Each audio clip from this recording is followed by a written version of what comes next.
할렐루야.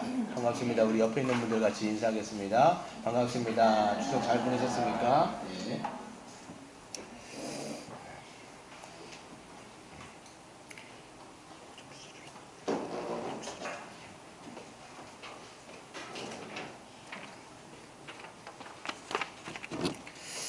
예, 우리가 창세기 말씀을 같이 보고 있습니다. 우리 창세기를 보시면 요약적으로 말씀을 드리면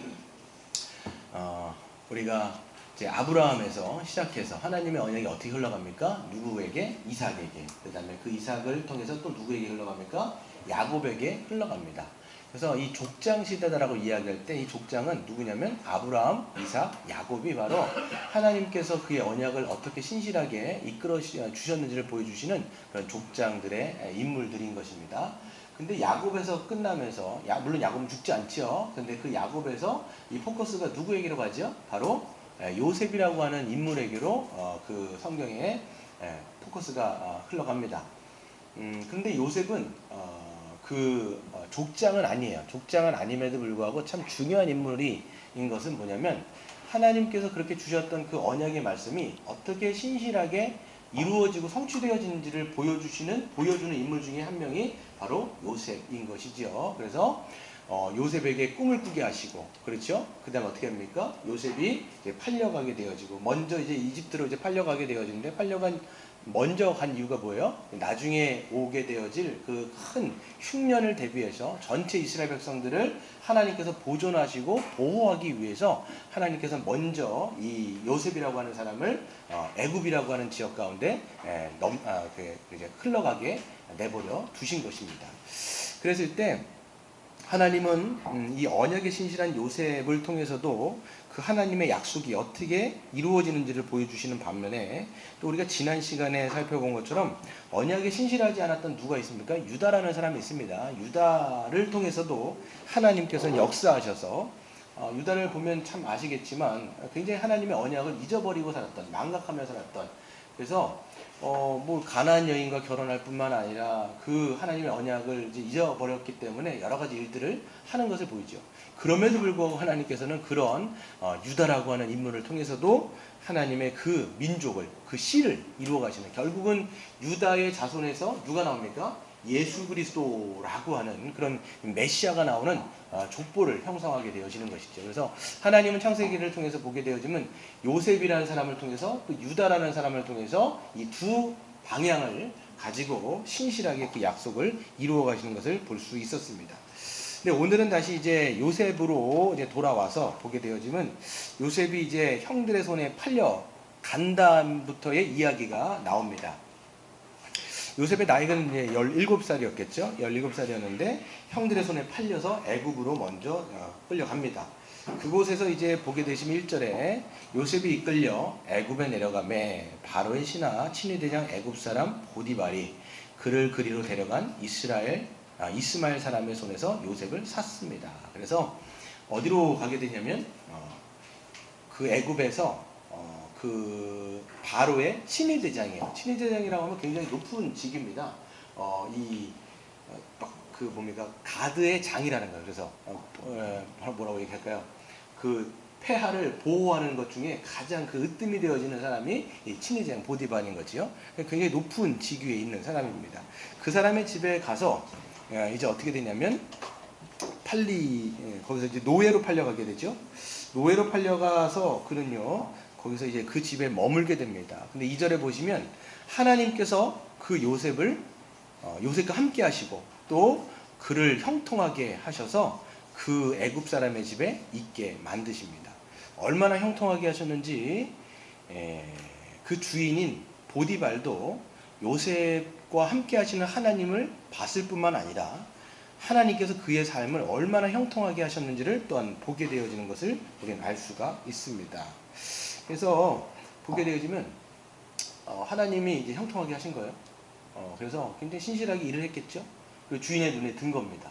그랬을 때 참 이 모든 재반사항을 맡기면서 어떤 사람을 세우냐면 가정총무를 세워요. 가정총무라고 하면 이제 가정에 있는 모든 그 재반의 업무들을 다 맡는 거죠. 그래서 어떻게 하냐면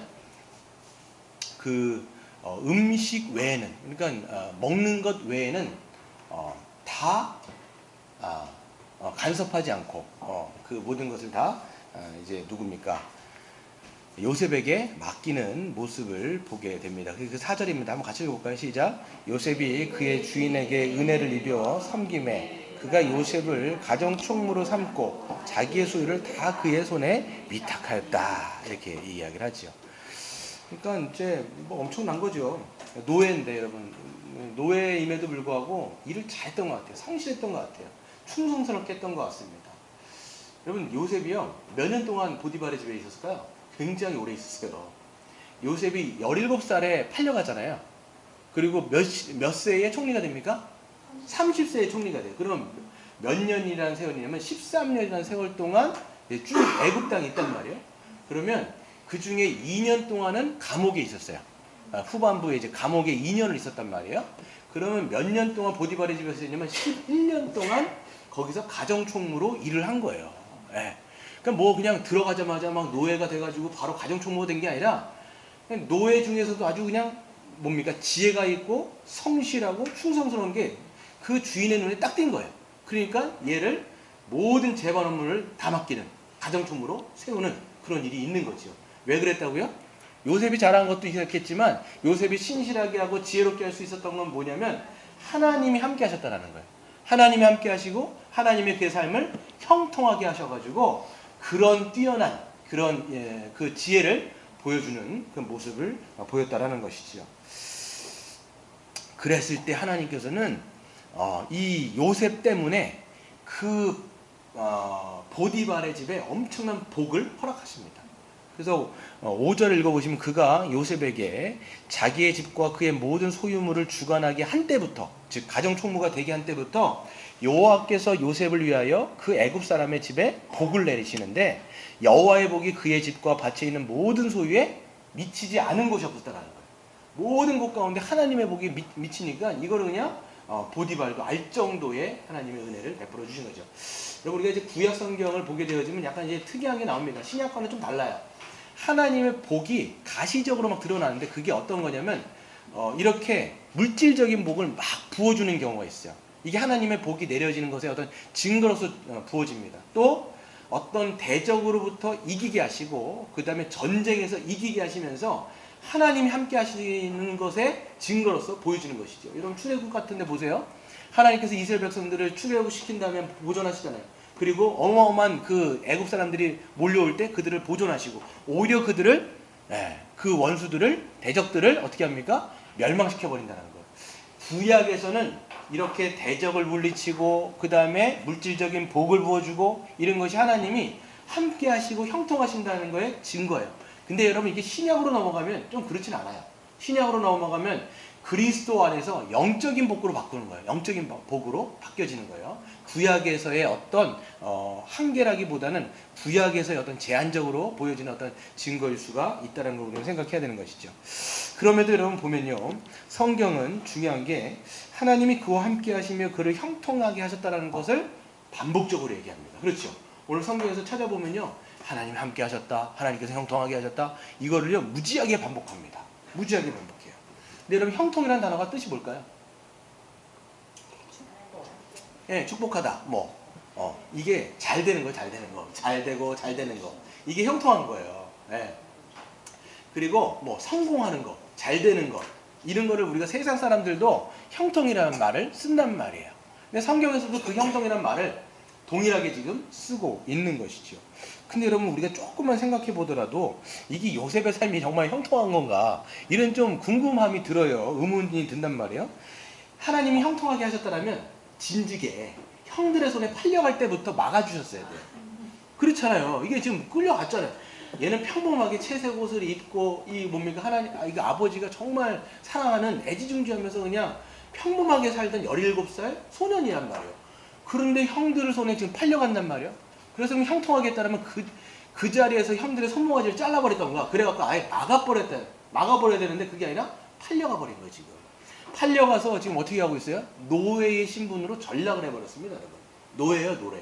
우리가 여러분 노예가 돼본 적이 없어서 노예의 어떤 처지를 잘 모르겠지만 노예는 어떤 사람일까요? 자유가 없어요. 그리고 그 사람 집안에 소유물인 거예요. 그냥 이 사람은 인격적인 대우를 받는 게 아니라 그냥 소유물인 거예요. 때려도 되고 패도 되고 죽여도 되고 아무런 상관이 없어요. 주인이 그냥 그냥 자기 마음대로 할 수 있는 게 노예란 말이에요. 자유가 없는 거예요. 그러니까 여러분 이 지금 누굽니까? 이 요셉이 정말 이 삶이 형통한 건가? 우리가 다시 한번 생각해 봐야 하는 것이죠. 뿐만 아니라 여러분 이 요셉은요 나중에 끝까지 하나님 앞에 죄짓지 않으려고 하나님 앞에 그 죄짓지 않으려고 보디발의 아내가 그렇게 유혹을 하는데 죄짓지 않으려고 하다가 결국 어떻게 돼요? 감옥에 가요, 여러분. 감옥에 가는 게 여러분 형통한 겁니까, 여러분? 여러분 두세 번 더 형통했다가는 그 인생이 아작이 날 것 같아요. 저는 하나님께서 정말 두세 번 저와 함께 하시고 형통하게 하셨다 그러면 야 인생 정말 곤두박질치겠다 이런 생각을 저는 이 요셉의 이 인생을 보면서 하는 거지요. 근데 성경은요 이런 삶을요 하나님이 함께 하셨다고 얘기하고 하나님 형통하게 하셨다는 거예요. 그러면 성경에서 형통은요 다른 의미로 쓰고 있다는 걸 우리는 알 수가 있다 없다? 알 수 있다는 거예요. 성경은 그냥 우리가 일반적으로 이야기하는 것처럼 잘 되고 내가 마음대로 원하는 대로 뭔가 막 이루어지고 성공하는 것 그거 성공이라고 말하지 않는다는 거예요. 그래서 제가 성경에 있는 성경적인 단어를 좀 성경사전을 찾아봤습니다. 여기서 성경에서 이 형통이라는 단어는 짤라으라고 하는 단어인데요. 의미가 좀 비슷해요. 성공하다, 성공적인 결과에 이르다 또는 계획했던 대로 성취하다라고 하는 뜻을 가지고 있습니다. 다른 말로 했을 때 우리가 뜻한 대로 이루어지는 것이 아니라 하나님이 계획하시고 하나님이 뜻하신 대로 이루어지는 것을 형통이라는 말로 쓰고 있는 거예요. 그러니까 여러분 이게 이 사전적인 정의가 다른 거예요. 우리가 일반적으로 생각할 때는 뭐예요? 내가 뜻한 바대로 모든 것이 이루어지고 성공하고 뭐 잘 되고 뭐 이런 거 이걸 우리가 성공하기 이걸 형통이라고 하는데 성경은 아니라는 거예요. 하나님이 뜻하신 대로 하나님이 계획하신 대로 이루어지는 것을 형통이라고 말하고 있는 거죠. 여러분 하나님께서는 요셉을 향해서 계획하십니까? 계획하지 않습니까? 계획하고 계세요. 하나님이 요셉을 향한 뜻이 있고요. 그를 향한 계획이 있단 말이에요. 그를 향한 계획이 뭡니까? 바로 그를 통해서 이스라엘 민족 전체를 구원해내고 보존하는 것이 하나님의 계획과 뜻인 거예요. 그렇기 때문에 먼저 요셉을 애굽으로 먼저 가게 하셔서 거기서 총리가 되게 하시고 그가 총리가 된 다음부터 그 다음에 그 가나안 땅에 있었던 이 백성들을 끌고 온단 말이에요. 그래서 그 민족을 보호하는 게 하나님의 계획인 거예요. 그렇기 때문에 지금 인간적인 눈으로 봤을 때 요셉의 인생은 꼬였어요. 굉장히 꼬였어요. 그리고 인간적인 눈으로 봤을 때 굉장히 피폐해지고 망가졌어요. 여러분 우리가 남의 일이라고 우리가 그냥 노예로 팔려갔나 보다. 감옥에 그냥 처박혔나 보다. 이렇게 생각하지만 여러분 우리 개인이 13년이라고 하는 세월을 노예로 팔린다거나 자유를 잃어버린다든가 이런 그냥 우리가 예를 들어가지고 무슨 일 때문에 여러분이 북한에 끌려가가지고 아오지 탄광에 그냥 들어가 보셔요. 13년 동안. 그럼 여러분 그게 쉬운 일이겠냐고 여러분.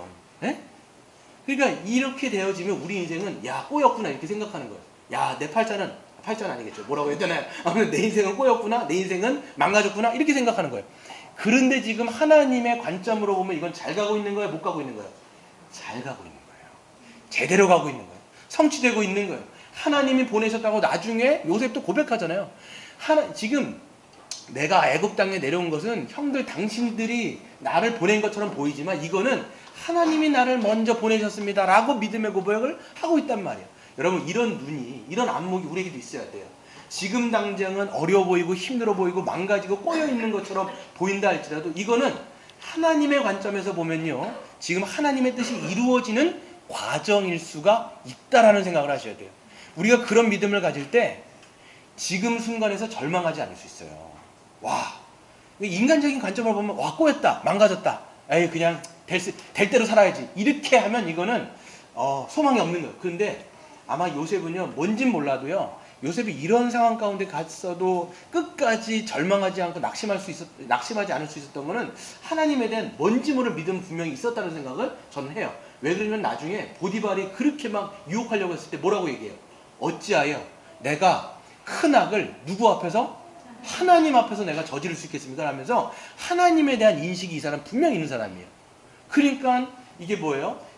물론 요셉도요 막막했겠죠. 여러분 이런 상황 가운데 되면 누가 막막하지 않겠습니까? 많은 한 줄기 빛을 그냥 품고 있는 거예요. 하나님이 나를 지금 붙들고 계시구나. 하나님 안에 지금 내가 지금 어떤 과정을 가고 있구나. 이런 믿음은 분명히 있었다라고 우리는 볼 수가 있는 것이죠. 그래서 여러분 로마서 8장 28절에 보면 여러분 잘 외우고 있는 구절 중에 뭐예요? 우리가 알거니와 하나님을 사랑하는 자 곧 그의 뜻대로 부르심을 입은 자들에게는 어떻게 돼요?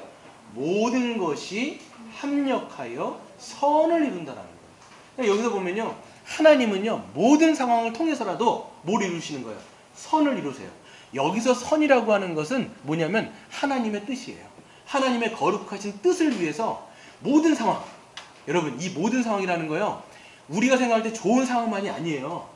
때로는 우리의 물질들이 다 날아갈 수도 있어요. 완전 파산될 수도 있단 말이에요. 그리고 건강이 뺏길 수도 있어요. 건강하지 않을 수도 있어요. 근데 모든 그런 상황이에요. 모든 그런 상황. 그 상황을 통해서 어떻게 해요? 합력하여 하나님의 뜻 가운데 우리를 세우신다라는 거예요. 그러면 그 인생은 어떤 인생이에요? 형통한 인생이에요. 형통하시길 바랍니다. 우리 옆에 있는 분들하고 같이 인사해볼까요? 형통하시길 바랍니다. 예. 예. 잘 되시길 바라요. 잘 되시길 바라요. 예. 이게 세상적인 잘됨이 아니라 하나님의 뜻 가운데 잘됨이 이런 거라는 것이죠. 근데 요셉에게도요, 한 가지 약점이 있었어요, 보면요. 그렇게 신실하고 그렇게 사람이 좋았는데 한 가지 약점이 뭐냐면 6절에 보면 뭐 했어요? 그 요셉은요, 용모가 빼어나고 아름다웠다. 이게 약점이었어요. 우리는 그런 약점을 갖지를 않았는데 우리는 그런 약점이 없잖아요. 예, 근데 요셉은 그런 약점 때문에 유혹을 받게 되어지고 감옥까지 가게 되죠. 얼굴만 그냥 대충 생겼었더라면 보디발의 아내에게 그런 이제 유혹을 당할 기회가 없죠. 그러니까 여러분과 저는요, 그럴 기회는 사실 없는 거예요. 우린 굉장히 장점을 갖고 있는 사람이에요. 대충 생겼죠. 얼굴 뭐 보세요. 여러분도 대충 생겼고 저도 대충 생겼기 때문에 뭐 이런 유혹거리가 사실 별로 없어요, 우리는. 근데 요셉은 그런 아주 약점이 있었는데 그렇다라는 것이죠. 그러다 보니까 이 보디발의 아내가 어떤 사람인지는 모르겠지만 굉장히 그런 여자였던 것 같습니다. 그래서 7절에 보시면 그 후에 그의 주인의 아내가 보디발의 아내가 요셉에게 눈짓하다가 동침하기를 청합니다. 계속 그런 거야. 이거 보면 나이 차이 굉장히 났을 것 같아요. 요셉 몇 살이라고요? 17살이에요. 그럼 지금으로 하면 몇 학년인 거예요, 이게? 고등학생입니다. 참 이 여자도 보통 여자는 아니다. 이런 생각이 듭니다. 예. 그런 거죠. 그래서 동침하기를 청합니다. 근데 8절에 보시면 요셉이 계속 거절해요. 거절하고 또 거절합니다. 그러면서 이야기하는 게 뭐냐면 이런 얘기를 해요. 8절에 주인의 아내에게 이르되 내 주인이 집안의 모든 소유를 나에게 다 맡겼다. 그런데 한 가지 금한 게 있는데 그게 바로 당신이다. 이렇게 17살짜리 이 고등학생이 그 30살 뭐 몇 살인지 모르겠는데 그 아줌마한테 타일러 주는 거예요. 지금 오히려 타일러 주는 거예요. 네. 주인이 그렇게 나에게 다 맡겼지만 당신만은 나에게 금지했으니까 내가 어떻게 당신과 함께 동침을 할 수 있느냐라면서 이야기를 하게 되는 겁니다. 그러면서 이야기를 하는 게 뭐냐면 9절에 내가 어찌 큰 악을 행하여 하나님께 죄를 지을 수 있겠습니까? 라고 하면서 자기가 어떤 자인지 보여주는 것이죠. 그러니까 하나님에 대한 인식이 있는 거예요, 이 사람이. 그러니까 여러분 잘 생각하세요. 하나님께서 형통하게 하시는 사람은요, 늘 어떤 생각을 갖고 있냐면 하나님에 대한 인식이 있어요. 하나님께서 나와 함께 하시고 또 하나님께서 지금 나와 함께 하시기 때문에 나와 동행하시는 자잖아요. 그 동행하시는 자이기 때문에 자기 삶을 함부로 굴리지 않는다는 거예요. 이게 중요한 거예요, 여러분. 하나님이 나에게 꿈을 꾸게 하시고 하나님께서 나에게 계획을 하게 하셨다면 내가 어떻게 그 죄를 먹고 마시면서 내 인생을 함부로 그렇게 지저분하게 만들 수 있겠습니까? 라고 하는 그런 인식이 이 신실한 요셉에게는 있었다는 것을 알 수가 있는 것이죠. 이 정도 됐으면 이 아줌마는 어떻게 하셨어야 돼요? 이 아주머니는 포기를 좀 하셔야 돼요. 근데 이 아줌마는 포기를 몰라요. 끝까지 포기를 몰라요. 그러다 보니까 오히려 그때부터 더 그러는 거예요. 10절에 보세요. 여인이 어떻게 날마다 밤이면 밤마다 낮이면 낮마다 그냥 날마다 계속 어떻게 하냐면 요셉을 청하였으나 요셉이 어떻게 해요? 듣지도 않았어요. 이제는 귀뚱으로도 않는 거예요. 귀를 막거나 막 그랬겠죠. 듣지 아니하여 동침하지 아니했을 뿐만 아니라 어떻게 했어요? 함께 있지도 않았다는 거예요. 이게 중요한 거예요. 함께 있지도 않아요. 함께 있지도 않고 아예 그 자리를 피하는 모습을 보게 되는 것이죠. 근데 문제는 여기서 생깁니다. 한번 이제 11절에 보시면 하루는 어떤 일이 일어나냐면 요셉이 일을 하려고 그 집안에 딱 들어갔는데 그 집안에 누가 있어요? 아무도 없는 거예요. 아무도 없는 거예요. 그러면 지금 그 여자 보디발의 아내에게는 절호의 기회인 거죠. 아무도 보는 눈이 없으니까 이때다 싶은 거예요. 여러분 이게 잘 생각해 보세요. 우리가 여러분 유혹에 빠질 때가 언제예요? 아무도 없을 때. 나를 보고 있는 눈이 아무도 없을 때. 그때 여러분 우리가 함부로 행동한단 말이에요. 이 여자도 마찬가지고 아무도 없을 때. 예전에 여러분 어떤 목사님이 쓴 책 중에 보면 이게 있어요. 지금 정확히 제가 그 단어 자체가 기억이 안 나는데 아무도 보는 이 없는 곳에서 당신은 누구인가 이렇게 돼 있어요. 아무도 보는 이 없는 곳에서 당신은 누구인가. 그래서 그때가 진짜 나라는 거예요. 사람들이 다 있을 때는요 뭔가 이렇게 우리가 절제도 하고 예의도 갖추고 한단 말이에요. 근데 진짜 자기가 드러날 때는 뭐냐면 아무도 없을 때예요. 아무도 없을 때. 아무도 없을 때 이 보디발의 아내는 어떤 여자였어요? 그런 여자인 거예요 지금. 아무도 없을 때 보면 이때다 싶은 거예요. 그래가지고 가가지고 어떻게 하냐면 이 요셉의 옷을 붙잡은 거죠. 12절 보세요. 그 여인이 그 요셉의 옷을 잡고 이르되 나와 동침하자. 이 여자 그냥 끈질긴 거예요. 동침하자. 그러나 요셉이 자기 옷을 그 여인의 손에 버려두고 밖으로 뛰쳐나가 버립니다. 아예 하도 안 노니까 노라고 해도 안 노니까 아예 옷을 벗고 나가 버렸어요. 요셉도 대단하죠. 요셉도 대단한 것 같아요. 그렇죠. 그러니까 이 여자가 이제 어떻게 하냐면 이 요셉의 보디발 아내가 어떻게 하냐면 소리를 고래고래 지르고 그때부터 막 소리를 막 지르면서 사람들을 막 모아요. 그러니까 여러분 보세요. 지금 이 보디발의 아내는 뭐예요? 사모님이잖아요. 사모님이 소리를 지르면 종들은 달려와야 돼, 안 달려야 돼요? 달려와야 되겠죠. 막 달려오니까 이 여자가 뭐라고 얘기냐면 저 봐라 저 히브리 종놈이 지금 나를 겁탈하려고 지금 와갖고 지금 이렇게 하고 있다. 근데 내가 지금 거부하니까 자기의 옷을 벗어놓고 도망친 거 아니냐. 저렇게 얘기하면서 그의 옷을 증거물로 제시해버리는 거예요. 여기서 이제 신학자들이 뭐라고 얘기하냐면 지금 보면요. 요셉의 신분이 지금 전락한 걸 보여주는 거예요. 옷은 어디서 보여줄까요? 지금 요셉이 처음에는 채색 옷을 입고 있었죠. 파스라고 하는 긴 거 있잖아요. 그것을 입고 있었는데 형들이 그것을 뺏어갔단 말이에요. 옷은 무엇을 상징하냐면 그 사람의 신분을 상징하는 거예요. 채색 옷을 입었을 때는 정말 그 아버지한테 사랑받는 그런 자녀인데 지금은 그 옷은 어떤 옷인 거예요? 노예의 신분이라는 것을 증명하는 거예요. 그러니까 그 여자가 딱 제출했을 때, 이걸 했을 때 이게 누구 옷이라는 걸 알아야 몰라요? 아는 거죠. 이거 요셉이라고 하는 저 히브리 종놈의 옷이구나. 그 사람들은 어떻게 생각하냐면 실질적으로 이 사모님을 겁탈하려고 이 요셉이 뛰어들었구나. 이걸 아는 거예요. 그리고 이 여자가 이제 이 남편이 오기를 기다렸다가 남편이 오니까 어떻게 했을까요? 여러분 같으면 어떻게 하실 것 같아요? 다 일렀겠죠. 그렇죠. 다 일렀겠죠. 그 뭐라고 이야기하면 그 남편한테 당신이 되겠고 저 히브리 종놈이 네 낮에 아무도 없을 때 틈을 타가지고 나 혼자 있다라는 것밖에 없을 때 와가지고 나를 겁탈하려고 이렇게 왔다. 근데 내가 하려다 보니까 옷 벗고 그냥 나간 거 아니냐. 이렇게 이야기하면서 막 울며불며 이제 하는 것입니다. 그랬을 때 이 사람이 삼자 대면을 사실 했었어야 돼요. 그렇잖아요. 이게 한 사람의 일방적으로만 여러분 이야기를 들으면 안 돼요, 여러분. 우리도 마찬가지죠. 어떤 이야기를 했을 때요. 누군가 막 얘기했을 때 억울한 걸 얘기했을 때 그 사람 얘기만 들어서는 안 돼요. 그 삼자 대면을 하고 이 사람 얘기도 들어봐야 그게 뭔지를 아는 거죠. 근데 자기 와이프기 때문에 자기 와이프의 얘기만 듣고 심히 열받아가지고 어떻게 했냐. 그 요셉을 왕의 죄수가 있는 감옥에 넣어버립니다. 그게 요셉의 인생이에요. 지금 보게 되면 어떤 것을 우리가 알 수 있냐면 하나님이 요셉과 함께 하시면서 형통하게 하셨더라면 죄의 유혹을 여러분 막아주셔야 될까요? 막아주시지 말았어야 될까요? 좀 지금 형통케 된다는 게 많이 나오면 형통케 하셨으면 막아주셔야 되잖아요. 좀 그런 죄의 유혹을 막 했을 때 정말 그 보디발의 아내의 손모가지를 잘라버리든지 그래가지고 아예 그 유혹의 근거들을 다 잘라주셔야 되는데 그렇지 않으셨다는 거예요. 이게 우리에게도 마찬가지입니다, 여러분. 하나님 형통하게 하신 신자의 삶에 죄의 유혹이 있다 없다? 있다라는 거예요. 절대 없지 않다라는 걸 여러분들 기억하셔야 돼요. 오히려 하나님이 함께 하실 때 이 죄의 유혹 혹은 사탄의 유혹은요 더욱 강력하게 역사할 수가 있습니다. 여러분 예수님의 인생을 보세요. 예수님의 인생을 보시면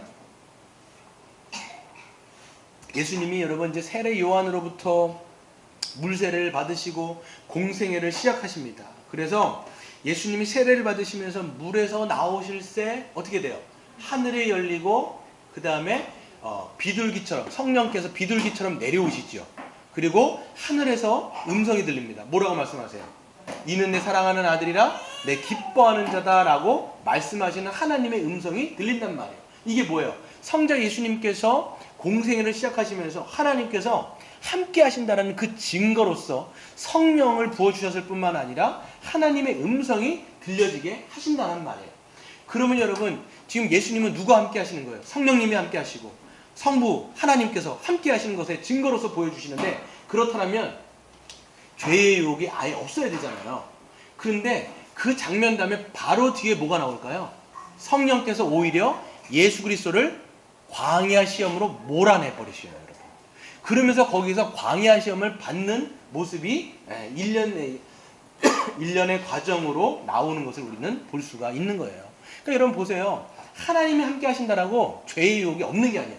오히려 여러분 더 죄의 유혹이 극성맞게 들어올 때가 있어요. 여러분의 인생을 잘 생각해 보세요. 여러분 대충 예수님을 믿었을 때 유혹이 있던가요, 없던가요? 없어요. 보면요, 우리가 대충 그냥 머리만 들고 다니면서 왔다 갔다 교회를 다닐 때는 별로 유혹이란 게 없어요. 그렇죠? 근데 제대로 내가 정말 신앙생활을 한번 해보겠다. 그리고 제대로 내가 정말 하나님의 말씀 가운데 순종해보겠다. 그러면 죄의 유혹이 있어요, 없어요? 있어요. 주일날도 보세요. 정말 내가 신실하게 오늘 늦지 말고 가야지. 정말 하나님 앞에 예배를 사모해서 막 가려고 그러면 막 어떻게 돼요? 여기저기서 그냥 막 나를 마음을 힘들게 하는 일이 막 생긴단 말이에요. 막 오히려 뭐 남편하고 싸우고 아내하고 막 싸우고 왜 안 나오냐, 왜 빨리 안 나가냐, 막 이렇게 하면서 싸운단 말이에요. 오히려 막 그럴 때만 막 싸우면서 마음에 트러블이 생긴단 말이에요. 그렇죠? 그러니까 여러분, 우리가 실질적으로 진짜 신앙생활 막 잘해보려고 그러고 하나님께서 함께 하시면 오히려 이 죄의 유혹이 더 우리에게 역사하는 것들을 보게 되는 것이지요. 그래서 보게 되시면 우리는 그러면 어떻게 이 죄의 유혹을 이길 수 있을까? 여러분이 어떻게 하면 이길 수 있을까요? 죄의 유혹은 분명히 모든 신자들에게 다 있단 말이에요. 이 사단의 유혹은 다 있단 말이에요. 어떻게 이길 수 있을까요? 첫 번째, 가장 중요한 것은 자기가 누군지를 알아야 돼요. 자기가 누군지를, 내가 그리스도 안에서 누구인지를 아는 것이, 즉 자기의 정체성을 아는 것이 믿음으로 신자답게 죄의 유혹을 이길 수 있는 가장 큰 비결입니다. 보세요. 요셉은요, 물론 꿈을 꿨지요. 요셉이 꿈꾸는 사람이었단 말이에요. 꿈을 꾸는 사람이었기 때문에 그 꿈이 무엇인지는 몰라요. 물론 나중에 13년 후에 30세가 되어지고도 나중에 형들이 왔을 때나 되었을 때 하나님께서 이 꿈을 이렇게 이루시는구나 그때 알았지만, 그럼에도 불구하고 하나님께서 꿈을 꾸게 하셨기 때문에 그 꿈이 무엇인지는 몰라도 하나님 앞에 자기가 누군지는 분명히 알았어요. 이게 자기인식이에요, 여러분. 성도들의 자기인식이 없는 자는요, 뭐가 없냐면 무엇을 위해서 살아가야 할지 모르고 자기의 어떤 가치를 모르기 때문에 자기 인생을 막 굴려버립니다. 잘 생각해 보세요. 만약에 요셉이 그래 뭐 내 인생 꼬였는데, 내 인생 그냥 뭐 다 망가졌는데, 여러분 망가질 대로 망가진 거예요. 어떻게 보면 인간적으로 보면 완전히 망가진 거예요. 그러면 어떻게 되면 그래 꼬일 대로 꼬인 인생 그냥 내 몸 그냥 막 굴리자 이렇게 나갈 수 분명히 있었을 것 같아요. 보디발의 아내가 그렇게 죽자 살자고 막 덤비는데, 아무리 나이가 많은 아줌마긴 하지만 어떻게 하겠어요. 그냥 막 할 수가 있단 말이에요. 근데도 불구하고 어떻게 했어요? 자기의 인식이 분명히 있는 거예요. 하나님은 나로 말미암아 꿈꾸게 하셨다. 이렇게 되는 거예요. 중요한 말씀 하나 읽어볼게요. 뭐라고 말씀하냐면 잠언 29장 18절에 보시면 묵시가 없으면 백성이 방자히 행하거니와 율법을 지키는 자는 복이 있느니라. 아멘. 뭐가 없는 사람은 방자히 행해요.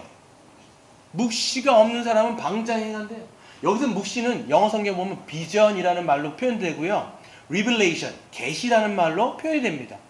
이거 요셉으로 말하면 꿈꾸는 자였어요. 우리로 말하면 하나님의 말씀이 있는 자, 즉 하나님의 말씀을 통해서 우리의 삶 가운데 목적이 있고 우리 안에 가치를 발견한 사람, 자기 인생에 대한 목적이 있어야 돼요.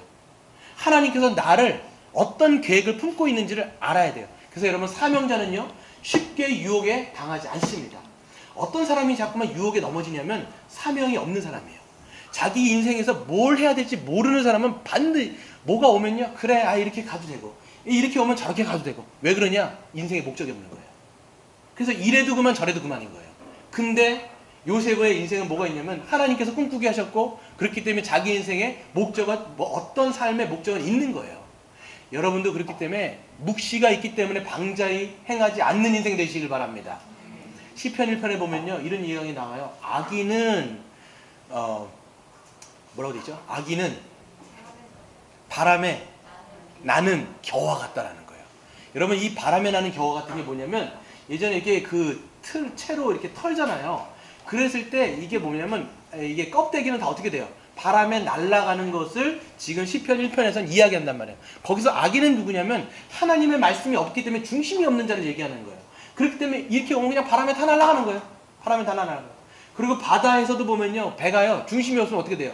이리 방황 저리 방황하면서 쓸려가는 인생인 거예요. 그게 뭐냐면 꿈이 없는 자, 하나님의 계시가 없는 자, 하나님의 삶에 하나님의 말씀이 없기 때문에 목적이 없는 인생은요 그냥 유혹에 휩싸인다는 거예요. 그러니까 여러분은 우리가 누구인지를 알고 삶의 목적이 있고 하나님의 뜻 가운데 유혹을 이기시는 여러분 되시길 바랍니다. 두 번째로 보면요 그럼에도 불구하고 우리가 죄의 유혹을 이기기 위해서는 하나님의 은혜를 간구해야 됩니다. 여러분 죄의 유혹은요 계속 온다는 거예요. 여러분 계속 오는데 계속 없을 때가 없어요. 여러분이 유혹을 당하고 있을 때 이 사실을 아셔야 돼요. 아 내가 살아있구나 이렇게 인식하시는 게 좋아요. 내가 살아있구나. 살아있지 않으면 유혹도 못 느낍니다. 내가 살아있기 때문에 유혹을 느끼는 거란 말이에요. 그렇기 때문에 여러분들은 무엇을 위해서 구해야 되냐면 예수님이 여러분에게 주기도문을 알려주셨죠. 어떤 기도를 하시지요? 네, 그렇죠. 하늘에 계신 분부터 다 하면 힘드니까 뭐예요? 시험에 들게 하지 마시옵고 나를 어디서 구해달라는 거예요? 악에서 구해달라는 거예요. 이게 여러분 신자의 기도가 되는 거예요. 시험에 들지 말게 하셨고 이 전제는 뭐가 있냐면 시험 들 만한 때가 있다 없다라는 거예요. 있어요 여러분. 여러분 시험 들 만한 때가 있어요. 저도 그렇고 여러분도 그렇고 시험 들 만한 때가 있어요. 그럴 때 뭘 해야 되느냐면 하늘의 힘을 얻는 그 루트가 뭐냐면 기도예요. 기도를 왜 해야 되냐면 그 시험에 들지 않게 하기 위해서 마음을 지키기 위해서예요 여러분. 기도는 그것 때문에 하는 거예요. 그래서 우리가 악에서 나를 하나님을 구해 주십시오. 내가 시험에 빠지지 않도록 나의 마음을 지킬 수 있도록 주님 도와주십시오 라고 기도하는 거예요. 여러분 예수님도요 이거 위해서 기도한 거예요. 십자가가 지금 앞에 있습니다. 십자가가 이제 좀 있으면 달려야 되는데 예수님이 겟세마네 가서 기도하시잖아요. 어떻게 기도하세요? 땀방울이 핏방울이 되도록 정말 하나님 앞에 간절히 기도하지요. 그때 뭐라고 기도하시냐면 이 잔을 좀 나에게서 옮겨달라는 거예요. 하나님 모든 거 가하지 않습니까? 이 잔을 나에게서 옮겨주시는데 하나님 나의 뜻이 아니라 하나님의 뜻대로 하옵소서. 예수님도요 그 십자가 지는 것을요 그렇게 기쁨으로 물론 지셨지만 그게 예수님에게는 그게 쉬운 일이 아니었다는 거예요. 유혹거리가 될 수 있다는 거예요. 얼마나 여러분 번민이 들었겠습니까? 야 정말 이걸 내가 져야 되는가? 나이가 30입니다 여러분. 33밖에 안 됐어요. 그 젊은 나이에 내가 저 사형틀에 가고 죽어야 되느냐? 이런 마음이 어찌 안 들었겠습니까? 그러니까 그 마음을 지키기 위해서 정말 하나님 앞에 기도했는데 그때 예수님만 혼자 기도하는 게 아니라 제자들 3명을 딱 데리고 가는 거예요. 그 베드로, 야고보, 요한을 딱 데리고 가면서 뭐라고 얘기하냐면 너희들 여기에서 나를 위해서 기도해라. 근데 예수님께서 가갖고 기도하고 오셔갖고 딱 보는데 뭐하고 있어요? 자빠 자고 있는 거예요. 지금 기도해달라는데. 그래서 막 깨우는 거예요. 너희가 한시도 깨울 수가 없느냐? 너희가 나를 위해서 좀 기도해줘야 되지 않느냐? 이렇게 예수님이 아니고 너희를 위해서 너희가 시험에 들지 않도록 이 1시간도 너희가 기도를 하지 못하느냐 라면서 그들을 깨우십니다. 그리고 예수님은 또다시 기도하러 거기 가신단 말이에요. 두 번째로 돌아오시는데 또 뭐하고 있어요? 또 자빠에 자고 있는 거예요. 그러면 사실 말씀이 뭐냐면 너희들이 마음은 원이로되 육신이 연약하구나 라고 하면서 이제는 너희가 깰 때라, 이제는 잡혀갈 때라 하면서 잡혀가신단 말이에요. 그러니까 여러분 우리도 마찬가지입니다. 기도가 중요한 거예요. 기도하지 않으면요 우리가 이 유혹을 이길 수가 없어요. 죄의 유혹은 굉장히 많은데 이길 수가 없고, 세 번째 뭐냐면 더 중요한 건 뭐냐면 그 자리를 피하시는 거예요. 죄의 유혹의 자리에 계속 있으면서 기도하면 이건 소용이 없어요. 여러분 생각해 보세요. 계속 유혹을 받는 자리에 있으면서 하나님 이 죄의 유혹 좀 피하게 해주세요. 그럼 하나님께 뭐라고 말씀하실까요? 일어나 가라는 거예요. 그 자리에 네가 좀 뛰면서 기도를 하든지 계속 그 자리에 있으면서. 여러분 권투에서 보면요 여러분 이게 한 방이 아니라 왜 넘어질까요? 사람들이요. 그 권투 시합할 때 가볍게 잽을 때린단 말이에요. 사람이 잽 때린단 말이에요. 이 가벼운 잽을요 여러 번 맞으면요 이 잽도 어떻게 되는 거예요? 나중에 그거 맞고 넘어져 버리는 거예요. 우리 유혹도 마찬가지입니다. 계속 가벼운 잽이 들어오는 거예요. 근데 그거를 계속 맞고 이 정도는 뭐 괜찮아. 이 정도는 상관없어. 이 정도 유혹은 뭐 이길 수 있지. 아유, 내가 누군데. 이렇게 하다가 나중에 어떻게 되는 거야? 쳐 자빠지는 거예요, 이게. 하도 맞다 보니까. 그러니까 여러분, 유혹이라고 하는 것은 그 자리를 피하는 겁니다. 오늘 요셉을 보세요. 요셉이 어떻게 했어요? 그 자리에 있지도 않았더라. 그리고 그 사람이 있으면 그 사람이 말도 듣지도 않았더라. 이게 여러분, 우리가 유혹을 이기는 굉장히 큰 비결인 줄로 믿으시기를 바랍니다. 여러분, 우리 마지막 세 번째 한 가지 더 보고 마칠 텐데요. 요셉은요, 억울한 누명을 쓰고 감옥에 갇히게 됩니다. 하지만 하나님은 그와 함께 하셔서 또 은혜를 베풀어 주세요. 감옥까지 갔는데 함께 하셔서 그를 형통케 하십니다. 형통케 하신다 그랬을 때 이제는 좀 무섭죠, 여러분. 지금 보면요, 감옥까지 내려가는 거예요. 보세요. 채색의 옷 입고 일반적으로 살다가 노예 신분으로 떨어지고, 노예에서도 더 못해갖고 더 이제는 이제 감옥까지 내려가는 그런 인생이 지금 요셉의 인생인데, 하나님은 뭐라고 말씀하시냐면, 내가 너와 함께 하겠다. 내가 너를 형통케 하겠다. 이렇게 말씀하세요. 하나님은 거기서 형통케 하시니까 어떤 일들이 벌어져요? 20절에 보세요. 21절에 보시면 한번 같이 읽어볼까요? 시작. 여호와께서 요셉과 함께 하시고 그에게 인자를 더하사 간수장에게 은혜를 받게 하심에 간수장의 옥중죄수를 다 요셉의 손에 맡김으로 그 재반 사물을 요셉이 처리했다라는 거예요. 참 요셉은요, 일복도 많아요. 그렇죠? 노예로 있을 때는 일을 하도 잘해가지고 보니까 모든 가정 총무의 일을 다 맡기더니 이번에는 감옥까지 들어왔을 때 하나님이 또 함께 하시니까 어떻게 하냐면, 그 간수장이 야, 이 사람 신실하구나, 이 사람 정말 정직하구나, 정말 신뢰할 만하구나 하니까 그 간수장이 자기가 했던 모든 일들을 누구한테 맡기냐면 이 요셉이라고 하는 죄수에게 맡겨버리는 거예요. 그리고 나중에 뭡니까? 너무 신뢰하다 보니까 모든 일들에 터치가 안 되는 거예요. 간섭을 하지도 않는 거예요. 그런 일들이 이 감옥 안에서 있어지는 것이죠. 우리가 이 요셉의 인생을 보면요, 참 인간적인 눈으로 봤을 때는 굉장히 꼬인 인생이고 망가질 대로 망가져 보이지만, 하나님은요, 요셉에게 꿈을 꾸게 하시죠. 즉 하나님은 요셉을 향한 원대한 계획과 꿈이 있습니다.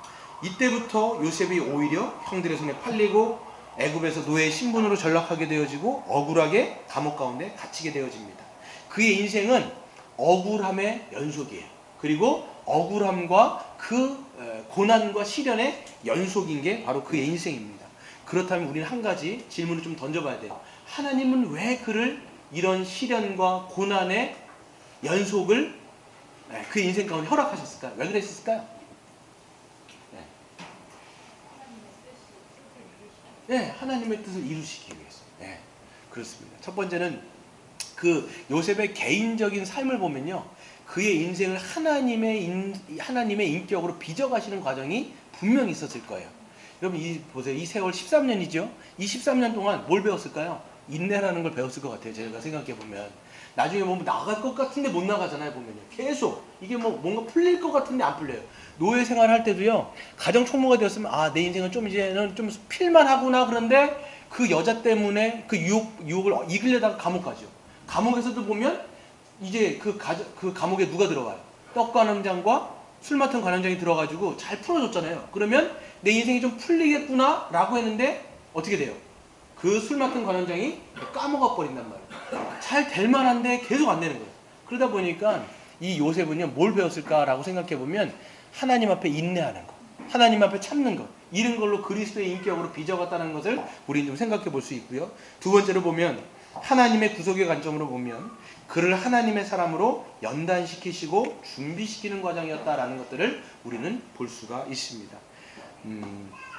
하나님이 요셉을 통해서 계획하신 것은요, 이스라엘 전체를 엄청난 흉년으로부터 보존하시고 구원하신 것이라고 말씀을 드렸습니다. 그렇기 때문에 그를 먼저 애굽으로 보내신 것이고, 그곳에서 여러 일들을 맡으면서 살림을 총괄하는 지혜를 배우게 한 것이죠. 가정 총무로, 그 다음에 감옥에서 여러 가지 일들을 총괄하면서 그런 지혜들을 배우는 거예요. 제가 보니까. 그렇죠. 처음에는 가정의 일들을 배우고, 그 다음에 감옥의 일들을 배우고, 결국에 나중에 총리가 됐을 때는 어떤 것도 일들을 맡게 돼요. 한 나라의 일들을 맡을 수 있는 그런 역량들을 하나님은 지금부터 준비시키시고 구비시키시고, 그 역량들을 하나님께서는 이걸 이끌어 가신 걸로 우리는 생각해 볼 수가 있는 것입니다.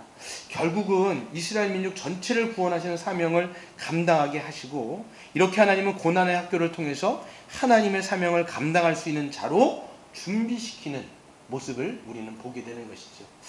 요셉이 아마 이런 고난의 학교를 통과하지 않았다면 그런 한 나라의 일들을 처리하는 그런 총리로서의 사명을 감당할 수 있었을까라는 의문은 분명히 드는 것입니다. 그래서 우리도 마찬가지지. 하나님께서 우리를 고난의 학교, 이 시련의 학교에 우리를 통과하게 하시는 이유와 목적은 뭐예요?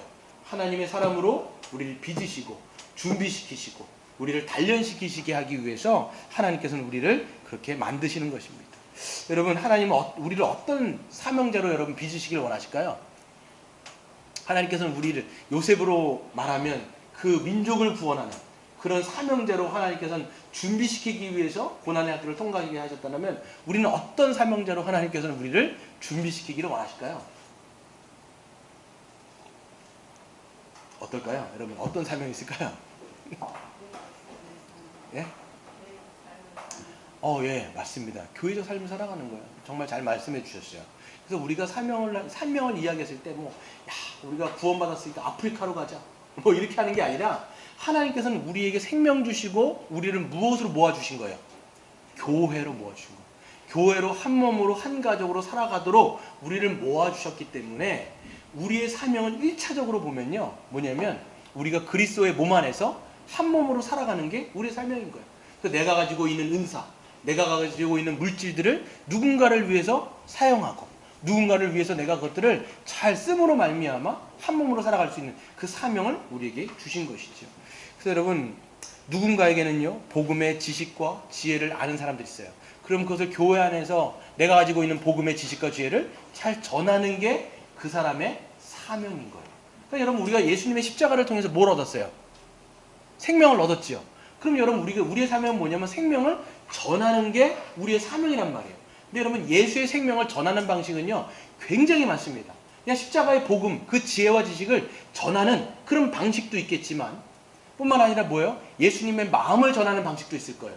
예수님의 마음으로 누군가를 불쌍히 여기고 누군가를 긍휼히 여겨서 내가 가지고 있는 걸로 실질적으로 도울 수도 있고요, 위로할 수도 있고 격려할 수도 있고 상담을 하면서 그 사람을 권면할 수도 있고 이렇게 하면서 자기의 은사를 쓰는 거예요. 그게 여러분의 사명인 거예요. 1차적인 사명은 그렇기 때문에 뭐냐면 생명을 살리는 일인데, 그 생명을 살리는 1차적 대상이 누구냐라고 했을 때 누굴까요? 교회 지체인 거예요. 그걸 여러분들이 인식하셔야 돼요. 사명은 여러분 교회 안에서 먼저 우선적으로 여러분 발견하시는 여러분 되시길 바랍니다. 그래서 여러분, 제가 말씀드리는 게 뭐냐면 여러분의 은사가 무엇인지를 자꾸만 좀 찾아보시라고 말씀드리잖아요. 교회 안에서 계속 섬겨보세요.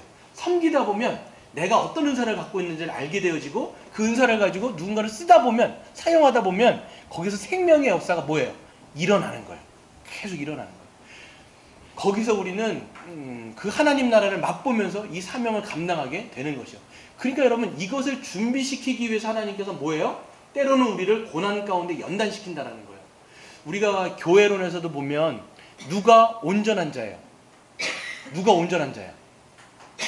섬기는 자가 온전한 자라요. 섬기는 자가 온전한 거. 그러니까 여러 가지 우리에게 시련과 역경들이 있는 것은 그 모든 것을 통해서 이런 사명자로 우리를 준비시키기 위해서 하나님은 우리를요 준비시키시고 연단시키시고 구비시켜서 조금도 부족하지 않는 자로 우리를 만드신다는 거예요. 그래서 부족하지 않다는 것은 완벽한 게 아니라 누군가를 섬길 수 있는 역량을 우리에게 만들어 주신다는 거예요. 이런 모든 것을 통해서. 그럼 우리가 생각할 수 있을까요? 그러면 우리가 다니는 직장은 그러면 뭐 아무런 의미도 없는 건가? 여러분 어떠세요? 교회에서 여러분 있는 시간이 많으세요? 아니면 직장에서 있는 시간이 많으세요? 직장에서 있는 시간 대부분인 거예요, 여러분. 그럼 직장 생활은 여러분 왜 할까요, 우리가? 그리스도인들이. 그리스도인들이 왜 직장 생활을 왜 할까요? 네. 먹고 살려고. 네. 여러분, 우리가 먹고 사는 일도 있겠지만, 그리스도인들에게 있어서 직장은요, 먹고 사는 데 그치지가 않아요. 만약에 우리가 직장 생활을 그냥 먹고 사는 데 그친다면, 이건 세상 사람들하고 사실 별반 다르진 않을 거예요. 세상 사람들 직장을 먹고 살기 위하여 한단 말이에요. 왜냐하면 물론 먹고 사는 거 중요하지 않다는 게 아니에요. 먹고 살아야 돼요. 근데 그리스도인에게 있어서 직장은요, 먹고 사는 것 그 이상입니다. 거기가 하나님의 뭐예요? 사명진 거예요. 그게 여러분 누군가에는 여러분 다 총리가 되는 거 아니라고 말씀드렸죠? 여기서 총리 됐으면 제가 봤을 때 눈 씻고 찾아봐도 없어요. 저를 봐도 없어요. 가망성이 없어요. 다음 세대들이나 뭐 이렇게 총리가 될 사람도 있을 것이고, 누군가는 총리가 되는 것이고, 누군가는 일반적인 그냥 회사를 다닐 수도 있고, 누군가는 뭐 자기의 사업을 경영할 수도 있고, 그냥 일반적인 거. 근데 그게 다 뭐예요? 하나님께서 맡겨주신 사명지라는 거예요. 우리가 생명을 받았다면 거기서 생명을 전하는 도구로 쓰는 건데, 여러분 우리가 정말 진짜 회사 일하면서 복음 전하는 일들이요, 여러분 쉽지가 않다는 거 아시겠죠? 근데 여러분 직장은요, 하나님께서 거기서 복음 전하라고 보내주신 것이기도 하지만 가장 우선적으로는 뭐 하셔야 돼요? 일하셔야 돼요. 거기서 교회 일 절대 하지 마세요. 교회를 보내는데 자꾸 어떤 사람은요, 그러니까 회사 가서 교회를 자꾸만 해요. 그러면서 여러분 사장님들이 좋아하세요, 안 하세요? 싫어해요. 이윤을 내야 되는데 왜 그 회사가 가고 교회를 하냐고요. 가갖고는요, 충성스럽게 하나님께서 맡겨주신, 사장님이 맡겨주신 그 일들을 하나하나 해나가는 거예요. 어떻게 해야 되느냐? 성실하게. 오늘 여러분 요셉을 보세요. 어떻게 해요? 맡겨진 일이 작다 할지라도 그는 충성스럽게 감당했을 거예요. 어떤 사람은 그 주인이 보던 보지 않던 어떻게 했을까요? 정직하게, 성실하게, 신실하게, 충성스럽게. 그렇게 하다 보니까 그 보디발도 그렇고 간수장도 그렇고 어떻게 생각해요? 와, 저 사람 하나님께서 함께 하시는 사람이구나. 하나님께서 저런 사람을 형통하게 하시는구나 라는 것들을 다른 믿지 않는 사람도 본다라는 거예요. 우리도 마찬가지입니다. 여러분의 사업 터전이라든지 여러분이 있는 곳에서 우리가 해야 되는 자세는 뭐냐면 이 요셉 같은 자세인 거예요. 보든지 보지 않든지 누구 앞에서 하는 거예요? 우리는 하나님 앞에서 신실하게 하다 보면 다른 사람도 우리를 인정하게 되는 거예요. 이게 여러분 우리가 그렇다 보면 우리가 거기 안에서 누군가의 관계를 잘 할 수도 있게 되어지고, 그 관계가 연결되다 보면 우리가 그때 또 복음을 전할 수도 있는 그런 기회들이 생기는데, 여러분 그 직장에서 그냥 게으르게 하고 불성실하게 하고 정직하지 않게 하다 보면 이건 뭐예요? 사람들이 뭐라고 생각할까요? 믿는 사람들도 똑같구나. 그럼 본인도 어떻게 돼요? 다른 사람들이 나를 믿는 사람으로 보이지 않게 하기 위해서 이순신 신앙이 뭐예요? 내가 그리스도인인 것을 알리지 말아라, 이렇게 하면서 그냥 자기 몰래 막 한단 말이에요. 여러분 그게 아니라, 여러분 우리가 이 안에서 교회적 사명을 여러분 잘 하다 보면, 하나님께서 주신 은사대로 우리가 하다 보면 지혜를 얻어요. 지혜를 얻다 보면 그 지혜로 다른 사람들을 살리는 것 가운데 우리가 준비되잖아요, 교회 안에서. 그럼 나가서도 똑같은 원리를 가지고 하다 보면 하나님의 지혜로 그 일들을 잘 감당하다 보면 거기 안에서도 하나님의 은혜가 흘러갈 줄로 믿습니다. 그런 은혜가 여러분 삶 가운데 있으시기를 주의 이름으로 축원드립니다. 시간